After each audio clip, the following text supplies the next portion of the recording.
Friends, welcome again to my YouTube channel mega mind campus. यह lecture matrix का second lecture है। इस lecture में हम लोग जानेंगे कि मैट्रिक्स के कितने टाइप्स होते हैं, मतलब टाइप्स ऑफ मैट्रिक्स, और सभी टाइप्स को एक एक करके जानने की कोशिश करेंगे।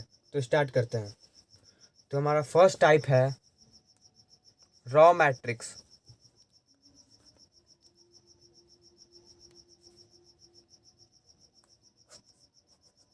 हमारा फर्स्ट टाइप है रॉ मैट्रिक्स। मतलब रॉ मैट्रिक्स का कहने का मतलब क्या है, जिस मैट्रिक्स में सिर्फ एक रॉ हो उसको हम रॉ मैट्रिक्स कहेंगे।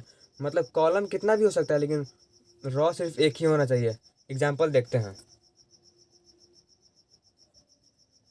जैसा कि मैंने अभी बोला कि रॉ मैट्रिक्स में सिर्फ और सिर्फ एक रॉ होगा और कॉलम कितना भी हो सकता है। तो एग्जाम्पल देखिए, 1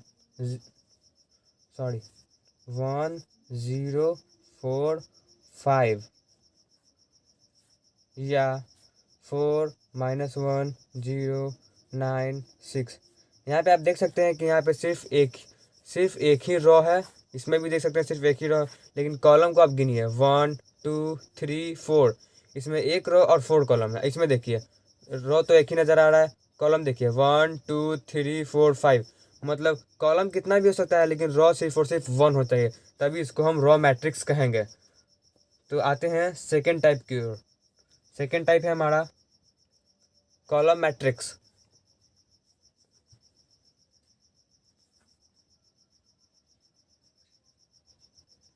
कॉलम मैट्रिक्स तो जिस तरह से रॉ मैट्रिक्स में सिर्फ एक एक रॉ था, उसी को हम रॉ मैट्रिक्स बोले थे, उसी तरह कॉलम मैट्रिक्स में सिर्फ एक कॉलम होगा। एग्जाम्पल देखिए,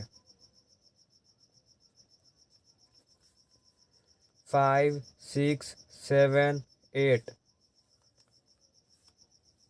पिछले लेक्चर में मैंने बताया ही होगा कि मैट्रिक्स को ब्रैकेट में रखते हैं।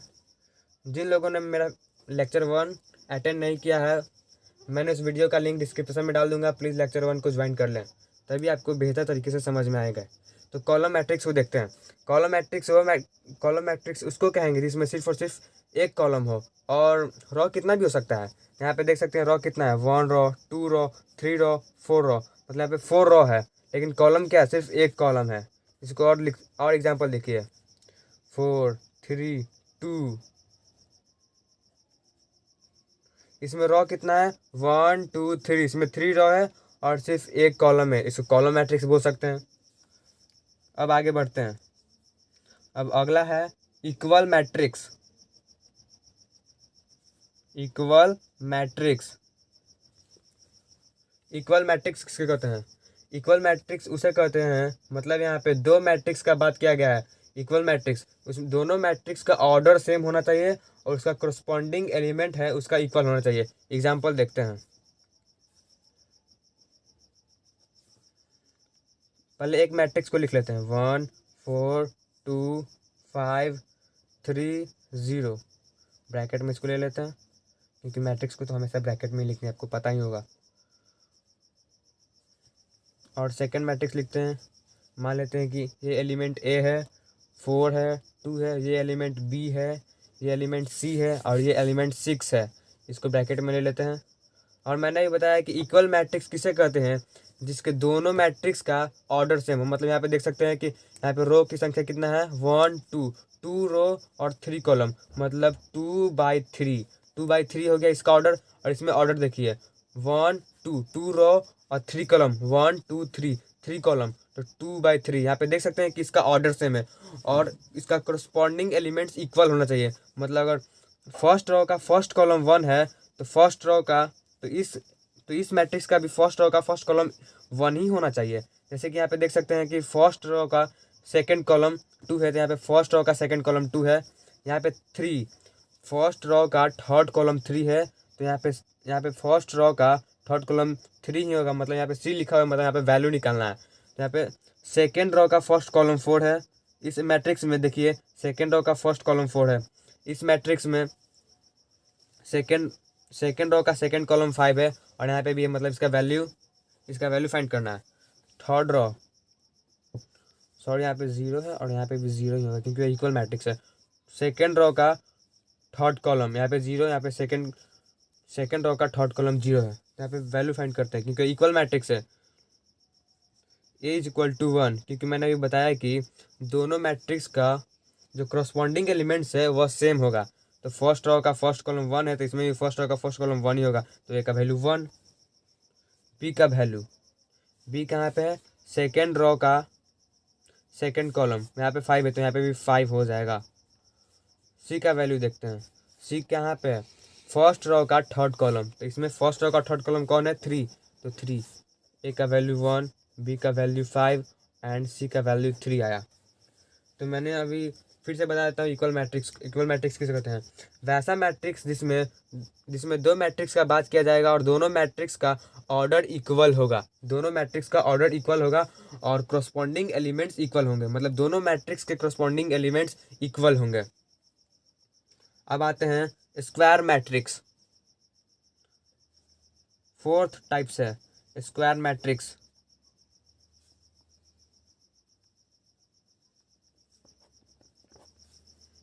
स्क्वायर मैट्रिक्स किससे कहते हैं,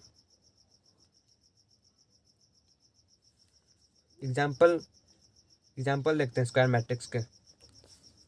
मान लेते हैं कि ये 5 है, 3 हो गया, 5 हो गया, 0 हो गया, -6 हो गया। ये मैट्रिक्स मैंने लिख रहा हूँ 1 -3 5 0 A -B 0 B 7, ब्रैकेट में ले लेते हैं इसको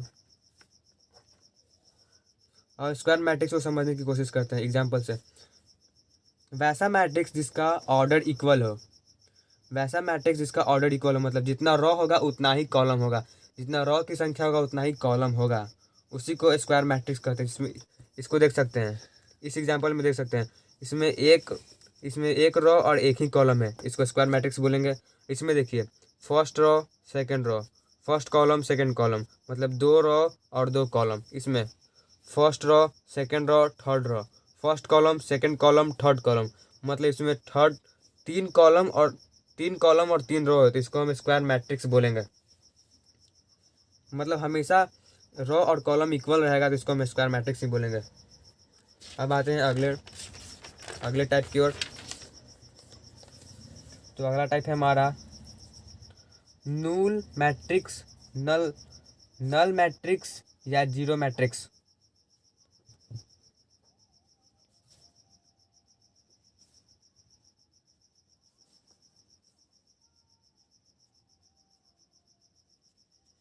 अब समझते हैं कि नल मैट्रिक्स या जीरो मैट्रिक्स कहते किसको हैं। वैसा मैट्रिक्स जिसमें एलिमेंट सेम ऑर्डर में हो और सब के सब एलिमेंट 0 हो। यहाँ पे देखिए 0 0 0 0, इसमें 2 रो और 2 कॉलम है, मतलब 2 रो 2 कॉलम, ऑर्डर सेम है, जितना रो है उतना कॉलम है और सब के सब एलिमेंट 0 ही है। और देखते हैं 0 0 0 0 0 0, सब जगह 0। इसमें देख सकते हैं एक रो 2 रो 3 रो, एक कॉलम 2 कॉलम 3 कॉलम, मतलब 3/3। इसमें रो और कॉलम की संख्या सेम है लेकिन सब के सब 0 है। इसको हम नल मैट्रिक्स या जीरो मैट्रिक्स कहते हैं और इसको ओ से इंडिकेट करते हैं। इट इज डिनोटेड या इंडिकेटेड बाय ओ। इसको नल मैट्रिक्स या जीरो मैट्रिक्स को ओ से इंडिकेट करते हैं। अब आते हैं डायगोनल मैट्रिक्स।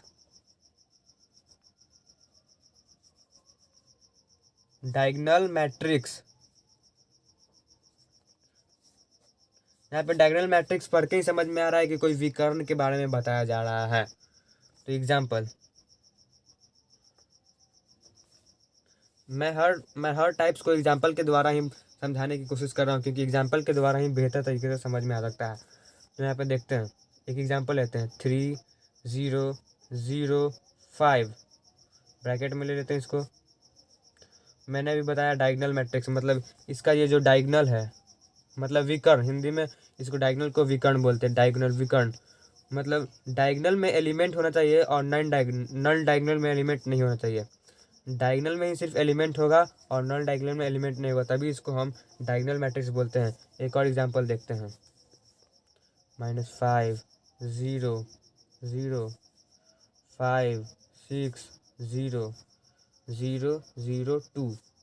यहाँ पे आप देख सकते हैं इसके डायगोनल में ही सिर्फ मैट्रिक्स हैं, सॉरी इसके डायगोनल में ही सिर्फ एलिमेंट है, और जहाँ जहाँ डायगोनल नहीं है यहाँ पे जीरो होगा, सॉरी, क्योंकि यहाँ पे नल डायगोनल है। यहाँ पे डायगोनल में सिर्फ मैट्रिक्स सॉरी एलिमेंट है, डायगोनल में एलिमेंट है और नल डायगोनल में सिर्फ जीरो है। यहाँ पे 0 0 0 0 0 देख सकते हैं, नल डायगोनल जीरो है और डायगोनल में एलिमेंट्स हैं। इसको हम डायगोनल मैट्रिक्स बोल सकते हैं। अब इसको लिखेंगे कैसे? It can be write as D1 बराबर 3, मतलब डायगोनल 1 का एलिमेंट कितना है 3, D2 बराबर 5, डायगोनल 2 5, इसको लिखते हैं D1 बराबर -5, D2 बराबर 6 एंड D3 बराबर 2। तो डायगोनल मैट्रिक्स समझ में आ गया ही होगा। तो अब समझते हैं स्केलर मैट्रिक्स।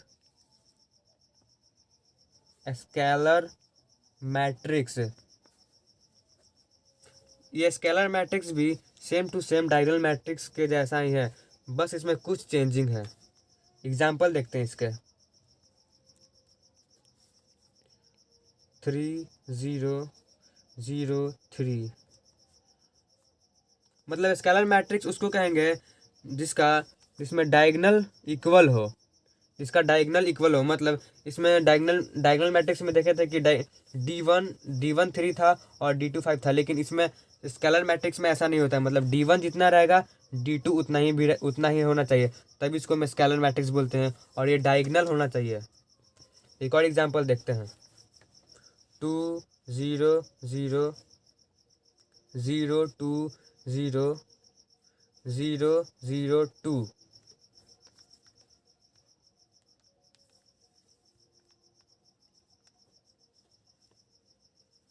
मतलब यहाँ पर इसके डायगोनल देख सकते हैं, इसके डायगोनल सिर्फ 2 है, मतलब सिर्फ एक ही एलिमेंट है 2 2 2, और इसके नल डायगोनल में 0 है, मतलब इसको हम स्केलर मैट्रिक्स बोल सकते हैं।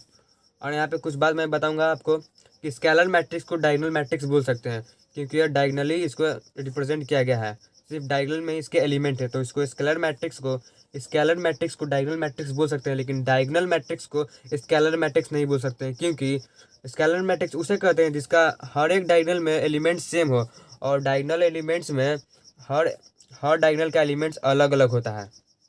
मतलब कि स्केलर मैट्रिक्स को डायगोनल मैट्रिक्स बोल सकते हैं, लेकिन डायगोनल मैट्रिक्स को स्केलर मैट्रिक्स नहीं बोल सकते हैं।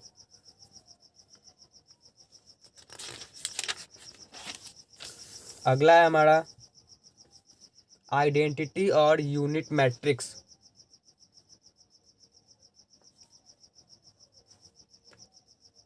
आइडेंटिटी और यूनिट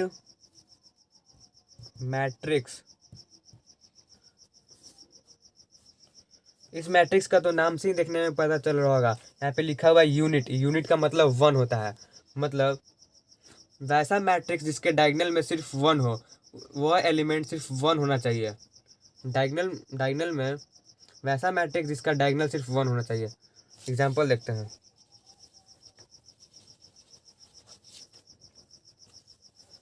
1 0 0 1, मतलब ये जो एलिमेंट है ना, यहाँ पे सिर्फ 1 होगा, तभी इसको हम आइडेंटिटी मैट्रिक्स बोलेंगे।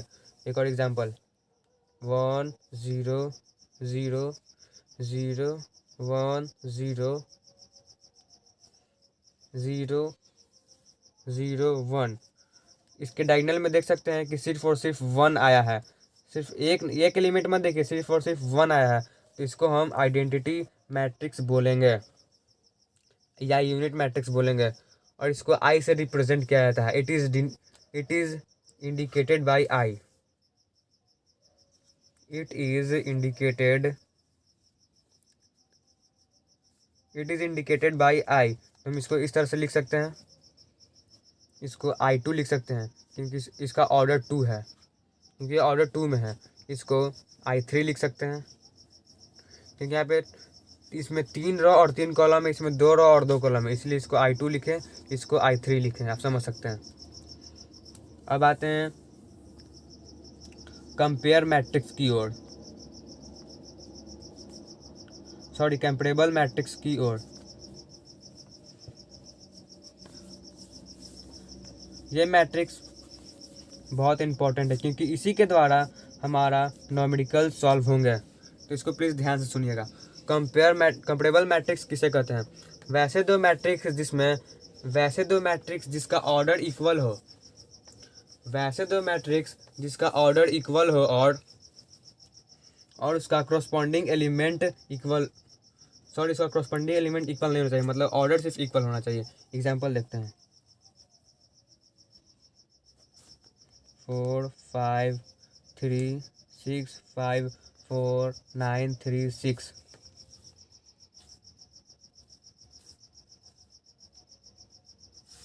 6 9 8 0 -1 -2 2 8 9।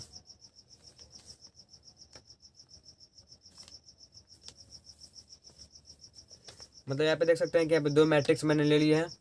कंपेरेबल मैट्रिक्स मतलब अगर दोनों के ऑर्डर इक्वल रहेंगे तभी इसको हम कंपेयर कर सकते हैं। मतलब 1 2 3 1 2 3, मतलब इसे 3/3 ऑर्डर में है और इसका रो 3 है और इसका कॉलम भी 3 है, मतलब ये भी 3/3 के ऑर्डर में। मतलब जब भी किसी भी मैट्रिक्स का ऑर्डर सेम हो तब उसी को हम कंपेयर कर सकते हैं और इसी के बेस पर हम न्यूमेरिकल्स को सॉल्व करेंगे। अब आते हैं अपर ट्रायंगुलर मैट्रिक्स।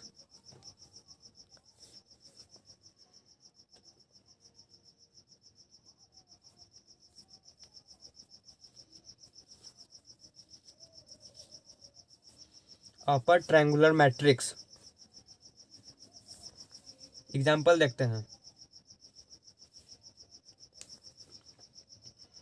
2 3 4 0 6 8 9 8 3।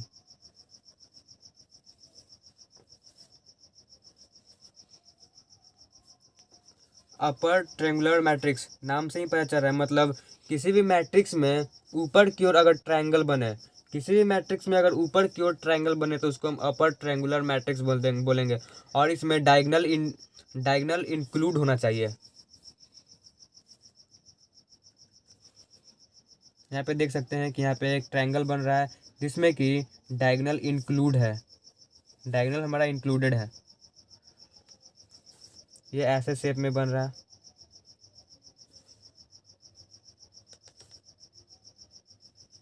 इसी को हम अपर ट्रायंगुलर मैट्रिक्स बोलते हैं।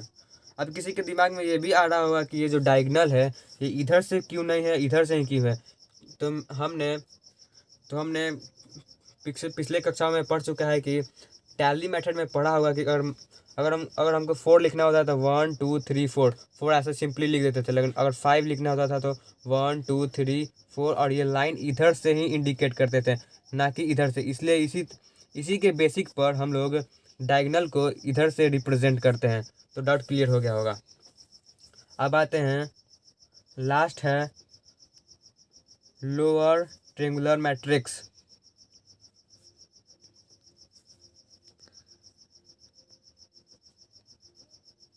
लोअर ट्रायंगुलर मैट्रिक्स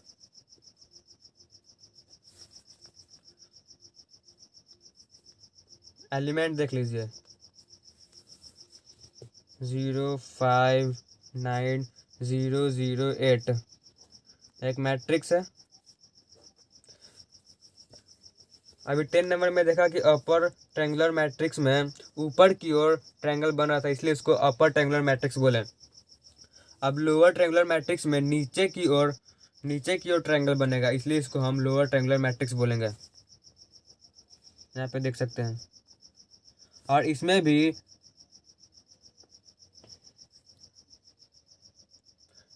भी डायगोनल इंक्लूड होगा। इसका शेप इस तरह से बनेगा। यहाँ पे देख सकते हैं लोअर ट्रायंगुलर मैट्रिक्स इस मैट्रिक्स में नीचे की ओर ट्रायंगल बनेगा। यहाँ पर नीचे की ओर ट्रायंगल बना हुआ है और इसमें डायगोनल इंक्लूड है। इसी तरह से मैंने अभी 11 तरह के मैट्रिक्स को अभी समझाया है। तो मुझे उम्मीद है कि आप लोगों को सभी टाइप्स ऑफ मैट्रिक्स समझ में आए होंगे। तो ये हमारा लेक्चर ख़त्म होता है। जिन लोगों ने मेरा लेक्चर 1 अटेंड नहीं किया है, प्लीज़ वो हमारे डिस्क्रिप्शन में जाकर लिंक से लेक्चर 1 को अटेंड कर सकते हैं, क्योंकि लेक्चर 1 बहुत इम्पोर्टेंट है। एंड जो पीपल हमारे चैनल पर नए हैं, प्लीज़ हमारे यूट्यूब चैनल को सब्सक्राइब एंड हमारे वीडियोस को लाइक ज़रूर करिएगा। Thank you.